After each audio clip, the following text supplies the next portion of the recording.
Innal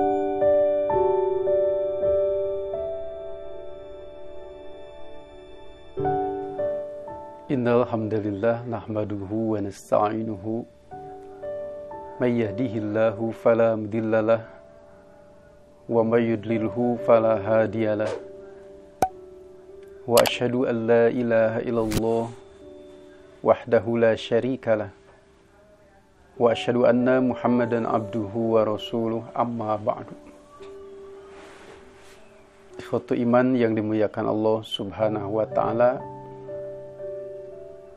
alhamdulillah kita masih diberi pertolongan dan perlindungan oleh Allah Subhanahu wa taala, sehingga dengan pertolongan dan perlindungan tersebut, selain kita diberi kemampuan untuk melaksanakan perintah-perintahnya dan kewajiban-kewajibannya, kita juga dapat menjauhi, menghindari dan meninggalkan apa yang dilarang oleh Allah Subhanahu wa taala. Pada kesempatan ini ada sebuah hadis yang disampaikan oleh sahabat Rasulullah SAW yang wafat pada usia yang relatif muda. Salah satu pendapat ahli tarikh menyebutkan beliau ini wafat pada usia 38 tahun. Masuk Islam pada usia 18 tahun. Kemudian beliau pernah diutus oleh Rasulullah SAW untuk mengajar dan berdakwah di Yaman. Setelah Rasulullah SAW wafat, beliau kembali pada masa khilafah Abu Bakar As-Siddiq radhiyallahu an. Kemudian ketika terjadi Ta'un Amawas sekitar tahun 18 Hijriyah, pada masa khilafah Umar bin Al-Khattab radhiyallahu an, beliau wafat. Dia adalah sahabat Mu'ad bin Jabal radhiyallahu an. Dalam hadis tersebut, Rasulullah SAW bersabda kepada beliau, "Demi Allah, wahai Mu'ad, inni la uhibbuka. Sungguh aku benar-benar mencintaimu." Lalu beliau bersabda, "Janganlah engkau tinggalkan sehabis setiap sholat berdoa yang bunyinya meminta pertolongan kepada Allah Subhanahu wa taala untuk bisa berzikir kepadanya, untuk mampu bersyukur kepadanya dan melakukan ibadah dengan sebaik-baiknya. Allahumma a'inni ala dzikrika wa syukrika wa husni ibadatika." Tentu doa ini sudah tidak asing di telinga ikhwatu iman sekalian, tetapi maknanya sangat mendalam.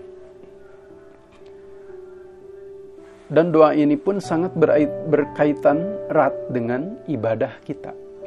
Tidak terkecuali dengan saum kita pada Ramadan 1441 Hijriah ini, juga Ramadan yang lain.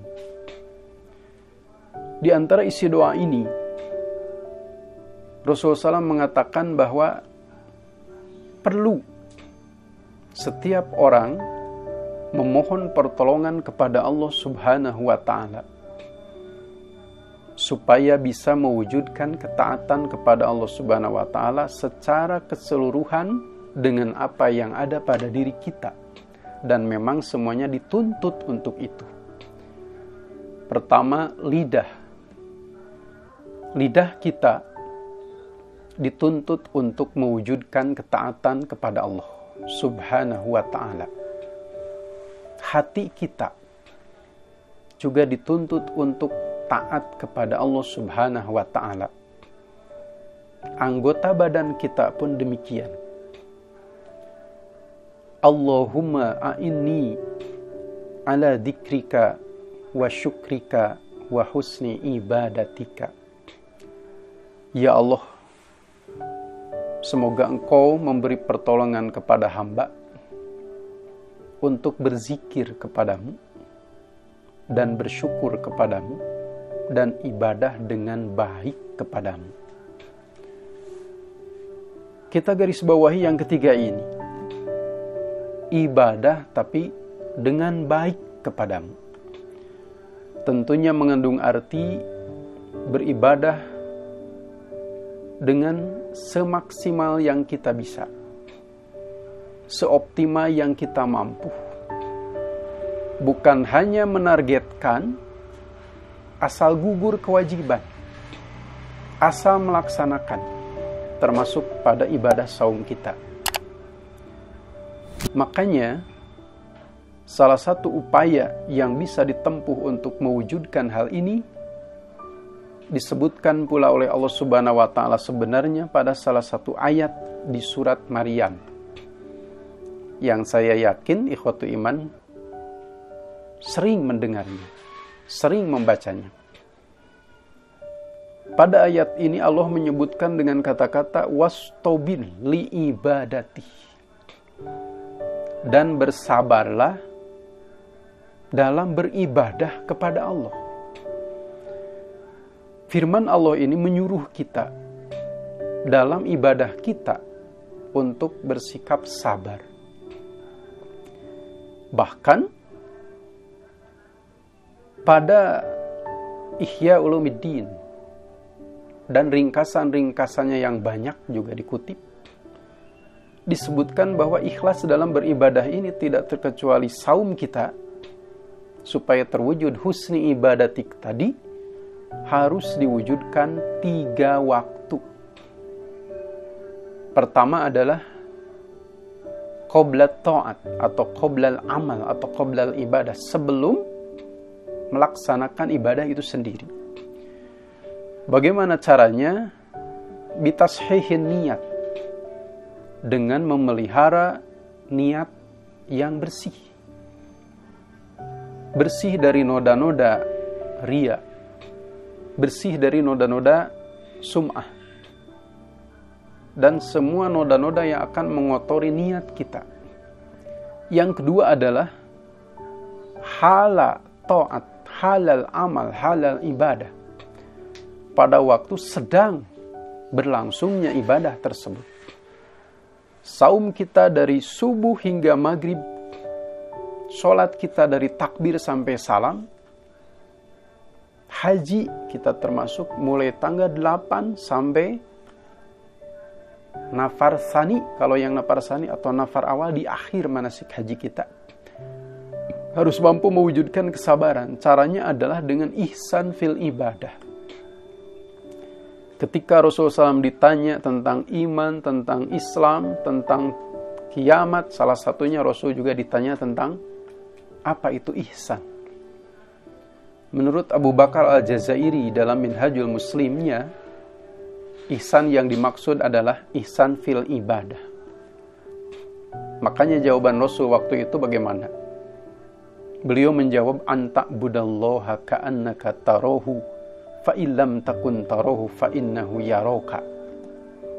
Engkau beribadah kepada Allah seolah-olah engkau melihat kepadanya. Bukan melihat, seolah-olah, lebih ditingkatkan, seolah-olah melihat kepadanya. Fa in lam takun tarahu, bila engkau tidak bisa melihatnya, fa innahu yaraka, tapi engkau yakin dia melihat kepadamu. Apa yang akan terwujud dalam hati kita, dalam jiwa kita, seandainya waktu pelaksanaan ibadah kita merasa diawasi, merasa dilihat, diperhatikan oleh Allah Subhanahu wa Ta'ala.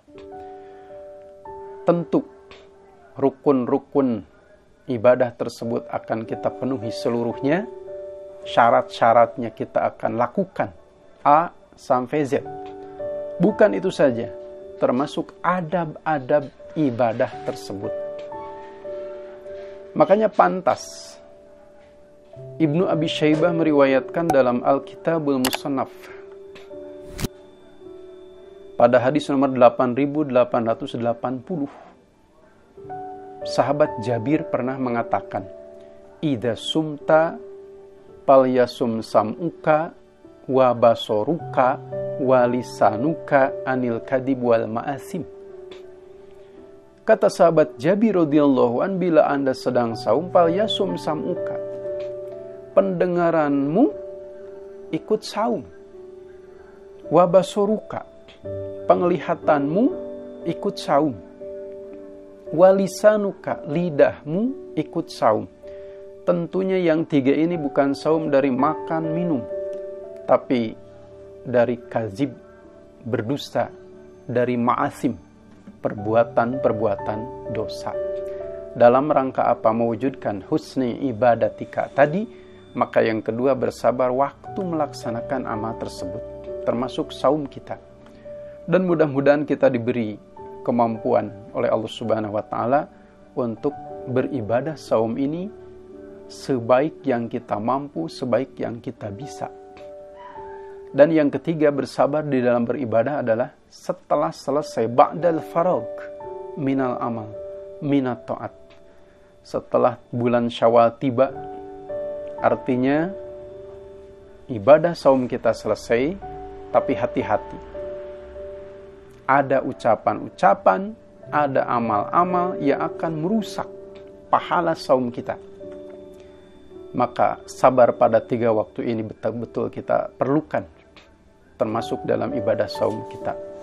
Sebelumnya, sedang, dan setelahnya. Mudah-mudahan Allah Subhanahu wa Ta'ala memberikan kita barokah dari Ramadan tahun ini.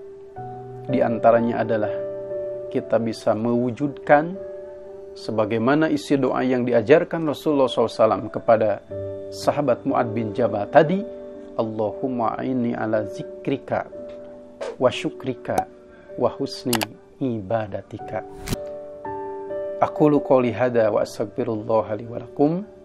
Assalamualaikum warahmatullahi wabarakatuh.